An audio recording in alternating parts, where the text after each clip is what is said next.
Hello everyone, my name is Reena Kumari, Assistant Professor English, Government Girls College, Para. Dear students, our today's e-lecture for class BA part 3rd, and in this lecture we will discuss the poem In Memory of William Butler Yeats written by Weston Hugh Auden. So, this is the first video of regarding this poem. Our upcoming almost 9 videos are concerned with this poem In Memory of William Butler Yeats, and it is written by W.H. Auden, means the full name of W.H. Auden, Weston Hughes Auden. हमारी इस poem को हमने almost 9 video में divide किया है और ये इस पोएम से रिलेटेड फर्स्ट वीडियो है जिसमें हम पोएम का जनरल इंट्रोडक्शन समझेंगे और उसके बाद हमारी नेक्स्ट वीडियोस में हम एक के बाद एक लाइन टू लाइन एक्सप्लेनेशन इस पोएम का देखेंगे और लास्ट जो 9th वीडियो है वो होगी critical appreciation of this poem. So be with me from video 1 to the video 9. So enjoy your studies and start with me the first video of this poem, and the first point is about the author. Weston Hughes Auden was born in 907 in England. Auden is well known for being leading poet of 1930s and 40s along with Stephen Spender, Cecil D. Lewis and Louis MacNeice. ये इनके time के अन्य poet हैं. Odean के time के जो दूसरे poets हैं उनके नाम हैं. And later Auden move to America और फिर उसके बाद ऑडेन अमेरिका चले गए. अगला पॉइंट देखिए, introduction to the poem. The poem in memory of William Butler Yeats was written shortly after the death of Yeats in 1939. एक जो यहाँ पे हम देख रहे हैं विलियम बटलर ईट्स, ये खुद फेमस पोइट थे, मॉडर्न पोइट थे और इनकी डेथ हुई जनवरी 1939 में. तो उसी समय ये पोएम लिखी गई ह्यू ऑडेन के द्वारा. कब लिखी गई? Shortly after the death of Yeats in 1939 में जनवरी 1939 को विलियम बटलर ईट्स की डेथ हुई और उनकी डेथ के टाइम किस तरीका का एटमॉस्फेयर था वो सब कुछ ऑडेन ने यहाँ पे डिपिक्ट किया है. This was a time which was fraught with uncertainty as the world was on the brink of another world war. The world was on the brink of another world war means 1939 to 45 था second world war चला. तो यहाँ पूरा संसार जो है वो एक दूसरे वर्ल्ड वार के ब्रिंक पे था, किनारे पे था, सेकेंड वर्ल्ड वार के रूप में. तो उस समय का वो टाइम है जनवरी 1939 को जब विलियम बटलर ईट्स की डेथ हुई.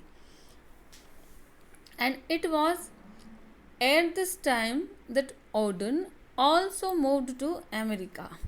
और यही वो समय था 1939 का जब ऑडेन अमेरिका के लिए निकले, अमेरिका में गए. This poem is in the nature of an obituary and is both an evolution and an elegy. Obituary means जब किसी की डेथ हो जाती है तो डेथ के बाद जो लिखा जाता है एक शोक गीत के रूप में, वो obituary. तो एक तरह से ये विलियम बटलर ईट्स की डेथ पे obituary है जो वेस्टन ह्यूज ऑडेन ने यहाँ पे लिखा है और एक एलेजी की फॉर्म में भी हमें ये नज़र आती है. And it is also a prayer, और एक तरीके से ये प्रेयर भी एक रूप से इस पोएम को हम प्रेयर भी कह सकते हैं. It is an elegy written to mourn the death of poet William Butler Yeats who died in January 1939.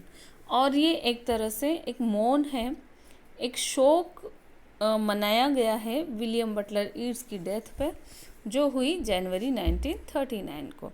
The poem is an anti hyperbolic anti hyperbolic means इस पोएम में कहीं भी विलियम बटलर ईट्स की life को या उनके personality को कहीं भी एग्जेजरेट नहीं किया है, बड़ा चढ़ा करके नहीं बताया है, बल्कि उनको एक सिंपल फेलो मीन्स अ सिली फेलो लाइक अस, ऐसा ऑर्डन ने अपनी पोएम में ईट्स के लिए बोला है. तो विलियम बटलर ईट्स इतने फेमस पोएट थे, महान पोएट थे, लेकिन फिर भी उनको बिना एग्जेजरेशन के सिली लाइक अस कह के विलियम बटलर ईट्स को यहाँ पे ऑर्डन ने रिप्रेजेंट किया है. So this is an anti hyperbolic poem because there is no exaggeration shown by the Auden to describe the character of William Butler Yeats. And the tone of the poem is cool. Tone कैसी है? Cool. Auden describes Yeats as a simple fellow, as a common human being, and says silly like us. ऐसा Auden ने अपनी poem में कहा है. William Butler Yeats को कैसा बताया उन्होंने? silly like us. तुम भी हमारे जैसे ही बिल्कुल simple fellow हो. And the language of the poem is simple. और पोएम की लैंग्वेज कैसी है? Simple and effective. And Auden has given expression to his inner most feelings in the poem. और इस पोएम में हमें ऑर्डन की जो इनर मोस्ट फीलिंग्स हैं वो देखने को मिलती है. The poem has 3 sections. अब हम पोएम के स्ट्रक्चर पे चलते हैं. तो इस पोएम को ऑर्डन ने 3 सेक्शन में डिवाइड किया है. And each one of them follows a different stanza form and rhyme scheme.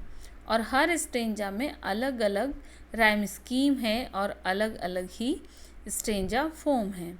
The first section describes that विंट्री afternoon of his death. और फर्स्ट सेक्शन में क्या नज़र आता है?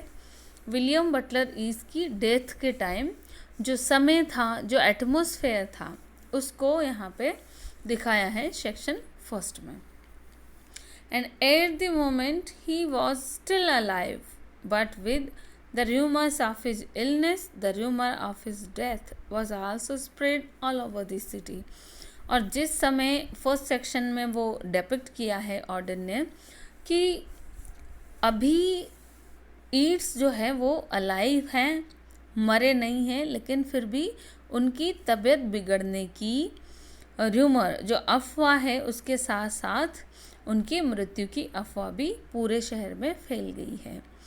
And W.B. Yeats died on so cold day in winter season. और उनका death का time क्या है? जनवरी 1939. एंड दैट डे कैसे रहते हैं वो दिन? बिल्कुल so cold day in the winter season. And his condition deteriorated. Deteriorated means ये एक तरीके से बहुत बद से बदतर हालत ख़राब होते जाना. Okay, means continuously growing. his condition his condition bad, and at last he was died, but he was still alive at that time. जब बात हो रही है उस समय वो थोड़े उनकी सांस निकली नहीं है, वो जिंदा हैं, लेकिन उनकी कंडीशन डिटेरियोरेटेड हो रही है, बिगड़ती से बिगड़ती ही जा रही है. और ये र्यूमर जो है वो पूरे शहर में फैल गई है. End of his illness merged with the rumour of his death. उनकी बीमारी के साथ साथ उनके मरने की खबर भी पूरे शहर में फैलने लगी. ये अफवाह जो है वो फैलने लगी है. And all the above things are described in the part first of the poem. और सारी जो बात है वो पार्ट फर्स्ट में है. अब सेकंड सेक्शन में क्या है देखो. The second section is more close to the poet's life. और सेकेंड सेक्शन में बहुत शॉर्ट है सेकेंड सेक्शन, जिसमें कवि की लाइफ का वर्णन किया है, उसकी पोइटिक लाइफ का वर्णन किया है। And in the second section there is a depiction of many conflicts and aspirations of his life. और सेकेंड सेक्शन में जो ईड्स की लाइफ के बहुत सारे कॉन्फ्लिक्ट्स थे और उसके खुद की ऐसी काफ़ी एस्पिरेशंस थी जिनको पूरा नहीं कर पाया उसके लाइफ की, उन सब का वर्णन एक शॉर्टली सेकेंड सेक्शन में है। And this section contains poet's anger against the growing disabilities of age and his involvement in the Irish national movement and his poetic desires। और इसी सेकंड सेक्शन में हमें जो विलियम बटलर ईट्स का जो गुस्सा है किसके प्रति, ग्रोइंग डिसेबिलिटीज़ ऑफ एज के प्रति जो उसका एंगर है वो भी हमें देखने को नज़र आता है। और कुछ सेकंड सेक्शन में एक लाइन ऐसी है जहाँ हम आयरिश मूवमेंट की तरफ विलियम बटलर ईट्स का झुकाव महसूस करते हैं। तो ये है सेकंड सेक्शन इस पोएम का। और थर्ड सेक्शन में देखिए, the third section of this poem is comment on the value of art and is a formal farewell to the William Butler Yeats. और थर्ड जो पॉइंट है, थर्ड जो section है उसमें ईट्स के जो पोइट्री है, means not only Yeats but the poetry of the whole world, कि किस तरह से जो आर्ट है, जो पोइटिक आर्ट है उसकी क्या वैल्यू है। तो value of art, value of poetry दिखाया है। और एक तरह से थर्ड सेक्शन को एक ईट्स के लिए, उसकी डेथ के लिए फेयरवेल के रूप में यूज़ किया है। तो ये हमारी आज की पोएम और उसका पहला वीडियो, जिसमें हमने देखा जनरल इंट्रोडक्शन पोएम के बारे में कि किस तरीके से 3 पार्ट में, 3 सेक्शन में ये पोएम डिवाइडेड है। The name of our today's poem is in memory of William Butler Yeats and it is in our BA third year's syllabus. Okay, and the writer of this poem is Wesson Hugh Auden। अब हमारी अगली videos होंगी इस poem का line to line explanation से संबंधित, और last 9th video रहेगी हमारी critical appreciation of this poem. So B with me from 1 to the 9 video of this poem in memory of William Butler Yeats. Till then, bye and have a nice day. Enjoy your studies, dear all students.